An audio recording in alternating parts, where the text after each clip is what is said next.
Je tiens tout d'abord à présenter les vœux de l'ensemble de mes collègues conseillers municipaux ici présents. En leur nom à tous, je vous souhaite une bonne année 2023. Je nous souhaite la santé, afin que nous puissions mener à bien tous nos projets.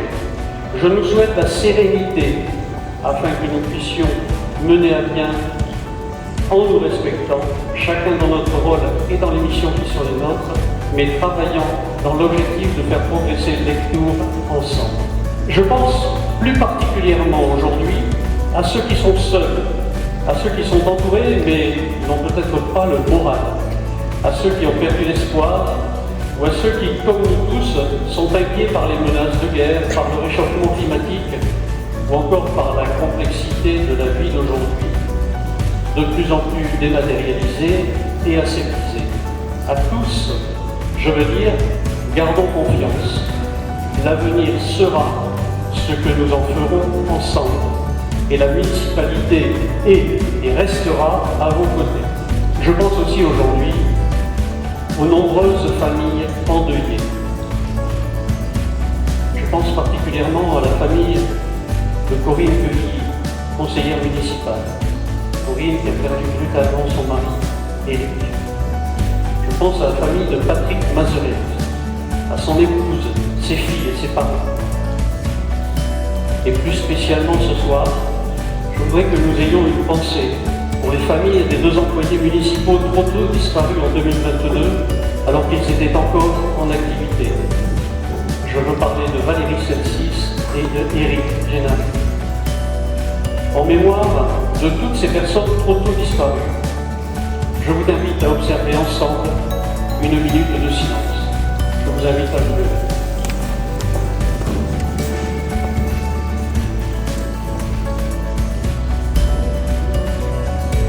Je vous remercie. Les élus et les agents municipaux sont à votre service tout au long de l'année, au service des associations, au service des citoyens, dans une mission d'intérêt collectif, dans une belle mission d'intérêt collectif. Valérie et Éric ont assumé bien des années durant leur part dans cette belle mission. Nous leur devions cet honneur. Je vous remercie. Nous avons donc commencé par une rétrospective de l'année 2022. L'inauguration du rond-point des tirailleurs sénégalais le 10 septembre dernier, et j'ai vu le général Boss présent dans la salle avec Roger Thévenot également. Merci à vous d'être là. Général, vous animez toutes nos célébrations, toutes nos commémorations, et elles entraînent une solennité toute particulière grâce à votre travail. Je vous remercie et je félicite votre association de Souvenirs Français pour tout le travail qui est fait sur Lectoure et dans les petites communes. L'Assemblée Générale de Chita-Slow France. C'est vrai que petit à petit, Lectoure, et c'est notre ambition, peut devenir un leader dans le domaine du slow tourisme. Enfin, l'accueil de 2 médecins. 2 nouveaux médecins sont arrivés à Lectoure en 2020. Alors là, je crois que c'est encore une caractéristique, une originalité, si je puis dire, dans le paysage global des campagnes françaises. Les médecins s'installent à Lectoure et nous en sommes à la fois fiers et très heureux pour l'ensemble de la population. La mairie soutient la CAL, l'association des commerçants et des artisans lectourois, par un partenariat financier fort qui restera fort. Aucune commune dans le Gers, et probablement très peu en Occitanie, ne peuvent s'enorgueillir d'avoir une association aussi dynamique et aussi représentative que la CAL. Grâce au travail de fond réalisé par les services et par les élus autour du PSMP, le plan de sauvegarde et de mise en valeur du centre historique de Lectoure, je voudrais donc dire ce soir un grand merci à Christelle Calvi et à Cathy Carasset pour leur implication au quotidien dans ces dossiers. C'est un sujet clé. Les remparts, la cathédrale, le château, l'ancien hôpital, tout ce patrimoine contribue grandement à l'identité de notre ville. En 2022, le gouvernement nous a attribué à travers la Fondation du patrimoine un chèque de 100 000 € pour la réfection des remparts. Cette somme sera utilisée dès cette année pour restaurer le rempart du Carmel. Merci à la Fondation du patrimoine pour son soutien. Les journées européennes du patrimoine des 17 et 18 septembre ont été elles aussi un réel succès, avec 28 bénévoles qui se sont impliqués pour faire visiter de nombreux sites privés qui ont été pour l'occasion ouverts au public. Je remercie particulièrement mon adjoint Thierry Thoreau, Daniel Laporte et tous les élus qui se sont impliqués dans l'organisation de ces journées. Un grand merci à eux, mais aussi un grand merci aux agents qui se sont impliqués eux aussi pour que ces journées soient une réussite. Un mot sur l'état civil et les archives. En matière d'état civil, une très forte augmentation des titres délivrés. Sur le nombre de passeports et le nombre de cartes nationales d'identité qui ont été délivrées, vous voyez qu'en 2022, nous avons délivré 3691 passeports et cartes d'identité.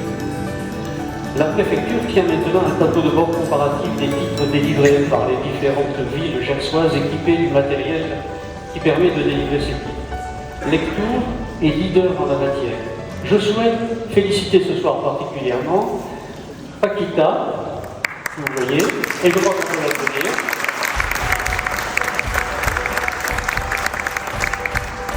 Alexia,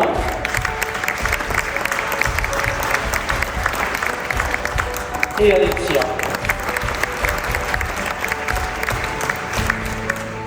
Bravo à elle, bravo pour leur grande patience face aux usagers, parfois, il faut bien le dire, d'une œuvre un peu revendicative. Nous avons à cœur d'accompagner dans leur vie quotidienne les lecteurs et les gens des communes voisines, au domicile et au sein de notre cité, face aux aléas de la vie. Je remercie ici aussi chaleureusement Madame Berger et ses équipes pour leur dévouement et pour le travail exigeant qu'elles effectuent au quotidien. Travail en équipe avec André Gallois, mon adjoint, très impliqué lui aussi dans sa mission. Merci André et merci aux équipes qui travaillent avec toi dans cette mission. Un mot maintenant sur les travaux qui ont été effectués, que vous avez certainement déjà découvert pour un certain nombre d'entre vous. D'abord les travaux de la cantine scolaire qui accueille les élèves primaires et de la maternelle a été entièrement revue, a été entièrement isolée, les huisseries ont été changées, l'isolation également, le décor, la peinture, et aujourd'hui on a une isolation quasi parfaite, tant d'un point de vue d'isolation thermique que d'isolation phonique. Les enfants sont contents, le personnel est satisfait. Ce sont ce que j'appelle des travaux réussis. Les travaux cimetières, effectivement, ça c'est quelque chose qui menaçait également. Vous voyez, au-dessus du maçon situé le plus haut sur la photo, il y a le mur de soutènement de la chaussée, la rue passe juste au-dessus. Et vous voyez comment ce rocher s'est exposé et la voie menacée de s'effondrer dans le cimetière. Donc il a fallu intervenir d'urgence. Et là, encore merci aux agents de l'équipe bâtiment des services municipaux qui sont intervenus pour faire un travail remarquable. Vous voyez, vous avez le résultat sur le côté droit. Nous avons également des travaux sur le cinéma. Et ceux qui iront au cinéma, vous découvrirez le nouveau hall d'accueil du cinéma. C'est des travaux qui étaient prévus de longue date, qui ont été retardés à cause du Covid. Et le cinéma de lecture aujourd'hui se porte mieux avec ce hall d'accueil qui permet une certaine convivialité autour des événements organisés. Et c'est un cinéma, vous le savez, qui a une très bonne programmation et un personnel très compétent. Un mot également sur les travaux voirie qui ont été commencés mais n'ont pas été terminés encore en ce qui concerne 2022. Les travaux dans la rue Marès, la rue Soulès, chemin venant du Bourdieu et le trottoir devant la Poste. Voilà, je ne détaillerai pas tous les travaux effectués, mais je voulais vous parler d'un certain nombre de travaux que vous aviez probablement déjà découverts les uns les autres. Les chiffres clés à retenir pour l'année 2022, je n'ai pas voulu vous abreuver aujourd'hui de chiffres, je voulais simplement vous parler des subventions aux associations qui sont en forte progression, comme vous pouvez le voir. Pour les associations culturelles, une progression de 30%, les associations sportives 17%, les associations diverses 7%. C'est donc, en ce qui concerne l'année 2022, un budget global qui est en hausse de 7%, avec une augmentation très importante de nos dépenses en matière énergétique, vous vous en doutez. En conclusion de ce bilan, sur lequel vous avez vu, j'ai voulu brosser à la fois le bilan global de l'activité sur les cours des environs et également sur les services municipaux.